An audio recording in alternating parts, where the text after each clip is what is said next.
Thank you, Mr. Chairman. And thank you to our witnesses, both whom have spent decades in service to our country. The scope of this hearing could keep us here for days.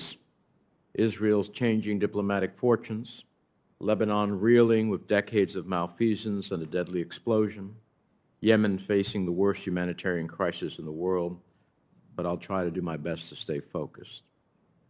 While we've seen some recent positive developments over the course of the past 4 years, however, the Trump administration has only served, in my view, to create more chaos and uncertainty about our policies in the Middle East, showering autocrats with praise and, at least according to the president, saving one from Congress in the wake of ordering the slaughter of an American resident, drawing down and now redeploying troops to Syria, prioritizing arms sales and unilateral sanctions over the hard work of diligent diplomacy and strategic development. Today's hearing implies a Middle East changing for the better for U.S. interests and values, and in some ways that is true. I applaud the administration for building on years of cooperation between Israel and some of its Arab Gulf neighbors. I think we can all agree that more regional cooperation serves the interests of all the people in the region and of the United States as well. But while we should celebrate these historical achievements, let's not overlook the fact that Israel's core security issues remain unresolved, and it is still contending with threats from Hamas and Hezbollah nearly on a daily basis. Indeed, we have a responsibility to look beyond the headlines and into the details, particularly when it comes to peace declarations that come with the expectations and perhaps even the promise of significant arms sales. Let me be clear. Congress's role in arms sales is not something that I see changing anytime soon to any country, in any region, and while some things change, others stay the same, and in some cases get worse.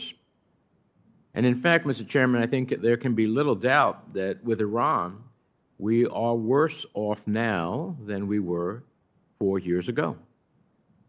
Now, to be clear, I bear no sentimentality about the JCPOA, but as one who has worked for decades helping to build a careful, calibrated, and critically and internationally supported sanctions regime to constrain Iran, I am seriously concerned that this administration has completely lost sight of how to achieve even its own goals, let alone safeguard our national security.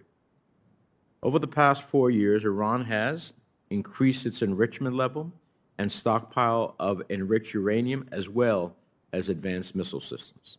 It has continued its support for malign proxy actors throughout the region, even in the wake of the killing of Qasem Soleimani and a declaration of deterrence restored, quote, against Iran. CENTCOM Commander General McKenzie said recently that, quote, the level of attacks on U.S. troops in Iraq from Iran-based militias have been higher. So I ask you, is this your definition of deterrence restored?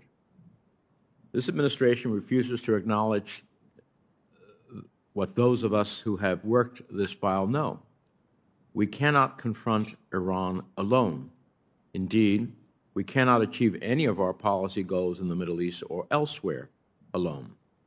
But this administration has so alienated our allies and partners that Russia and China didn't even need to use their vetoes at the UN Security Council, where the U.S. embarrassingly could muster only one vote in support of reimposing the arms embargo against Iran. How can you honestly say that in this context, sanctions have been snapped back, when our European allies and the Secretary General himself questioned the legitimacy of U.S. claims?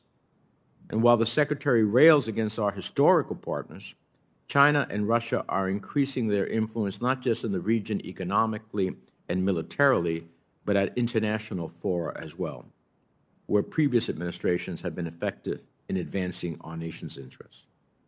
The executive order announced Monday could have been executed months ago and will likely have no tangible impact on Iran's capacities.